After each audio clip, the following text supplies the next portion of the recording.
This is a mini lesson on how to name inorganic compounds.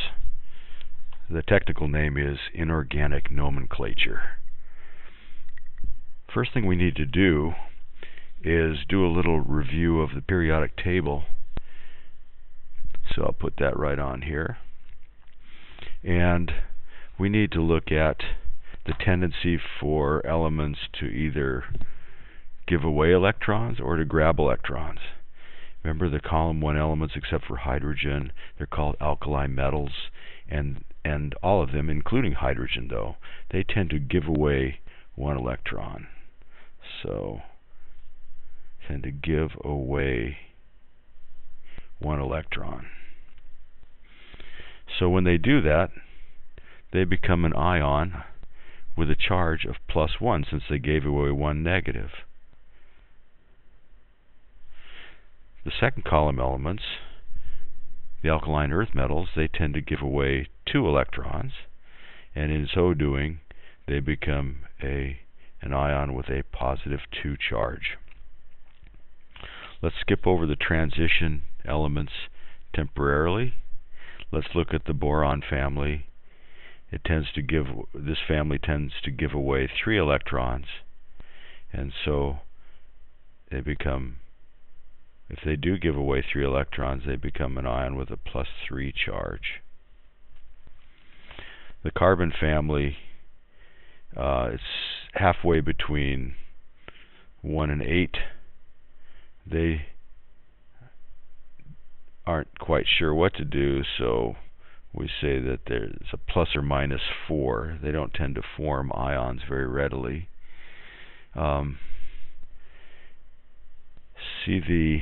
Now if we look at the staircase here, that separates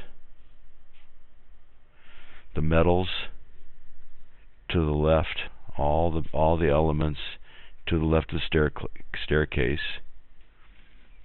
Hydrogen isn't considered a metal, though, at least under our conditions. Maybe under the high pressure, low temperature conditions in the interiors of Jupiter, yes, but on Earth, hydrogen is the exception. But everything else over to the left of the staircase is a metal.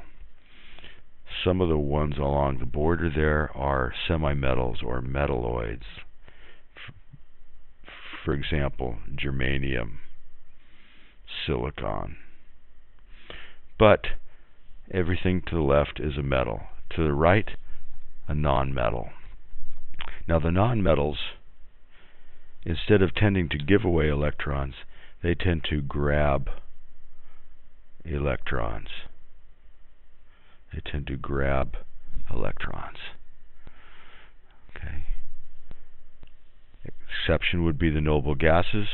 They don't tend to grab any. But the halogen family, next to the noble gases, column 17, they do tend to grab 1 electron, and in so doing they form an ion with a charge of -1. Okay, the oxygen family, column 16, they tend to grab 2 electrons in forming a compound. So in so doing they become an ion with a charge of -2. And if we just keep it really simple, not looking at exceptions, the nitrogen family here, they tend to form ions sometimes with a charge of -3. And there are exceptions to the rule. So in summary then, our metals tend to be givers of electrons. Column 1 elements tend to give away 1, become a +1 ion. Column 2 tend to give away 2, become a +2 ion. The boron family tends to give 3, becoming a +3 ion. Carbon family, ±4. Now we get to the halogen family. They tend to grab electrons, grab 1 electron, so they become a -1 ion. Oxygen family -2, nitrogen family -3. What about these transition metals in this little dipped area here? Well, the transition metals vary, and it doesn't say how they would vary on this particular periodic table. On your periodic table, you have a more detailed one. It actually does. Iron, for example, though, if we look at this one, it can tend to give away 2 electrons or 3, depending on the situation, depending on the temperature and pressure and what it's connecting with. So it could either form a +2 or a +3 ion. Copper could form either a +1 or a +2 ion. Some of the transition metals only form one possibility. For example, silver only forms a +1 ion. Okay? So the transition metals, some vary in the number of electrons they would tend to give away. All right. Now, in forming compounds then, let's do a little review of that. We've done it before. We can review again. Let's take a look. What if we have something like magnesium, and we put magnesium atoms in with chlorine atoms inside a test tube? What kind of chemical formula would result? What would the chemical formula be? Well, let's see here. Let's look at the number of electrons that magnesium would tend to give away. It would tend to give away 2, right? Forming a +2 charge. So I'll put that over the top there. How about chlorine? Chlorine is a halogen. Halogens tend to grab 1 electron, forming a -1 ion. Well, if you recall from when we've discussed this in the past, chemical compounds are neutral, and so that means that the charges of these ions need to add up to 0. So it would the least number of chlorines be in order to combine with the magnesium in order to add up to 0. We'd need 2 chlorines at -1 apiece. That's right. So the net result is that our chemical formula would be 1 Mg and 2 Cls. To indicate 2 Cls, we put a little subscript 2 to the lower right of the Cl. It's not good form to put a 1 next to Mg. 1 is understood to be there. So the chemical formula is MgCl2. Notice that I wrote the metal as the left-hand term and the non-metal as the right-hand term. That's the convention. Givers always get to go first. The ones with the positive charges always get to go first. The negatives go last. Another way to do this is to use what's called the crisscross method.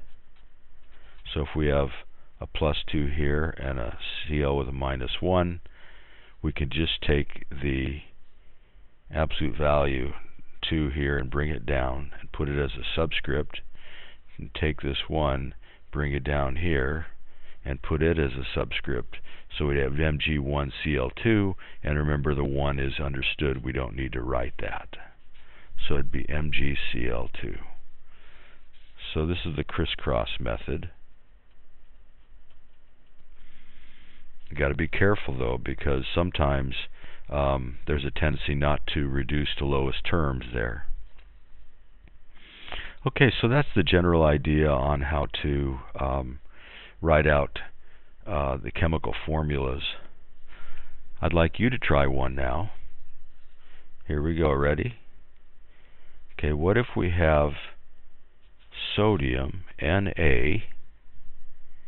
and we put sodium atoms in with oxygen atoms in a test tube? Okay, I'd like you to stop your video at this point and figure out what the chemical formula is. What is the chemical formula when you combine sodium and oxygen together? What is the chemical formula? Stop your video at this point and do it on paper. And then you can start it up again and see what the answer is. Okay, now time for the answer. Sodium, as you see, has a +1 charge when you combine it with a grabber. So I'll put a +1 up above. Oxygen tends to form a -2 charge. And so we see there, if we just use our crisscross method, that the chemical formula would be Na2O.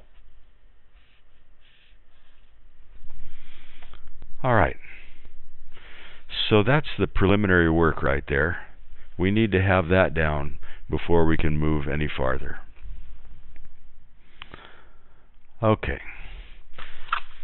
the next thing we have to understand is what a polyatomic ion is. Let me get this periodic table out of the way here, and I'll put this chart here, which contains a bunch of polyatomic ions. Polyatomic.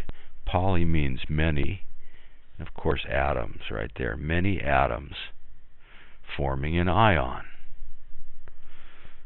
Alright? Look at this, is just a partial list of polyatomic ions. They kind of look complicated, don't they? But as long as you're able to, let's see if I can get this ceiling light to turn back on. It's always a pesky thing. Okay, take a look. An example. Chromate, CrO4. That combination of atoms hooked together has a charge of -2.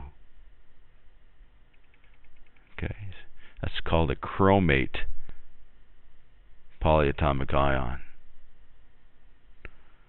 A borate ion, be a combination of 1 boron and 3 oxygen atoms hooked together. Let me just draw that out. So here we'd have a boron atom hooked on to 1, 2, 3 oxygen atoms, and then that combination isn't neutral. It has a charge of -3. So this combination is an ion, isn't it? It's a polyatomic ion, in this particular case known as a borate ion. You ever hear of cyanide? Cyanide, that famous deadly chemical that spies would take, they'd commit suicide by chomping into a cyanide tablet, or they used to use cyanide ions to execute prisoners, cyanide gas. Okay, anyway, cyanide, that's an ion. Cn with a -1 charge, so there's a carbon atom hooked on to a nitrogen atom, and that combination has a charge of -1. So that's the idea. That's what a polyatomic ion is. So if you see a chemical formula that looks very complicated, it's very likely that there's one or more polyatomic ions in there.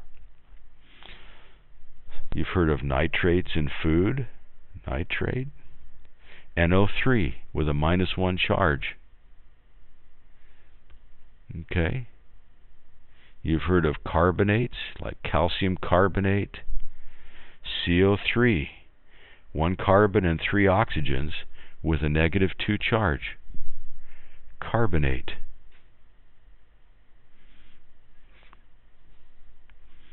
Peroxide. You've heard of that one.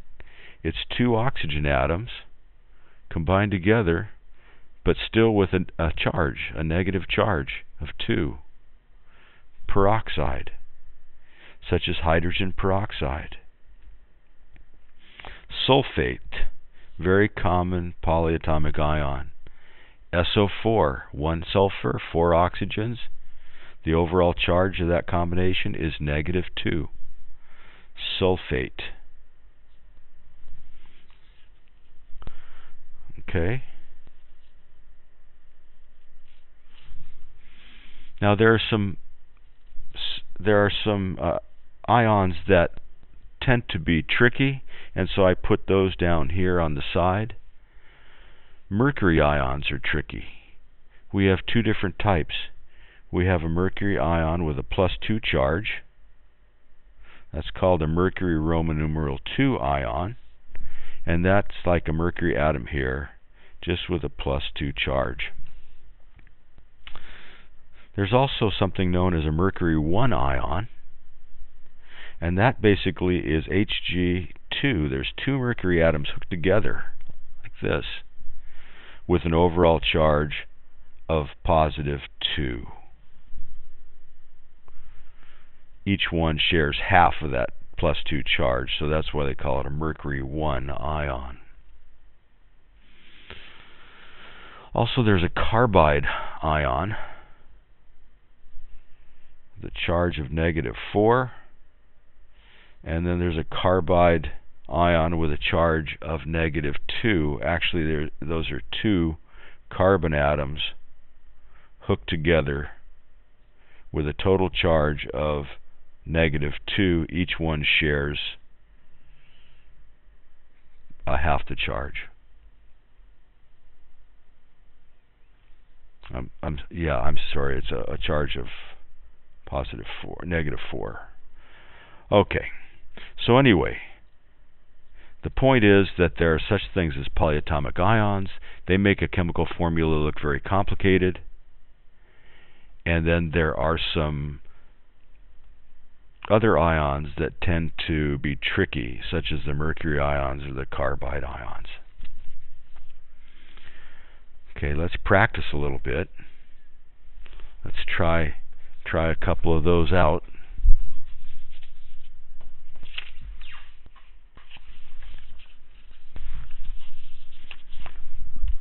And we can keep referring to this ion chart here. Let me just fold it. It won't take long here. I'll put that right down here. Okay, so here we go. Time for a little practice.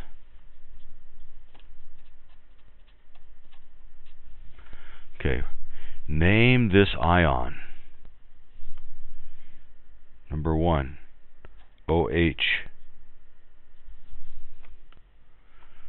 Number 2, NO3 with a -1 charge. Number 3, SO4 with a -2 charge. Number 4, SO3 with a -2 charge. Number 5, ClO4 with a -1 charge. And number 6, ClO3 with a -1 charge. Okay, stop your video and see how you do. And then after you get done writing them down, turn it back on and see what the answers are.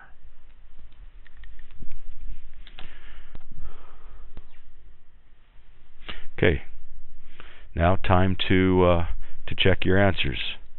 This first one here, if we look down on the list, it's a hydroxide ion, isn't it? Hydroxide ion. See?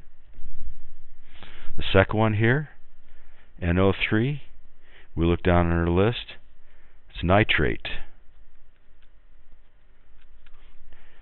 SO4, we look down our list, it's a sulfate.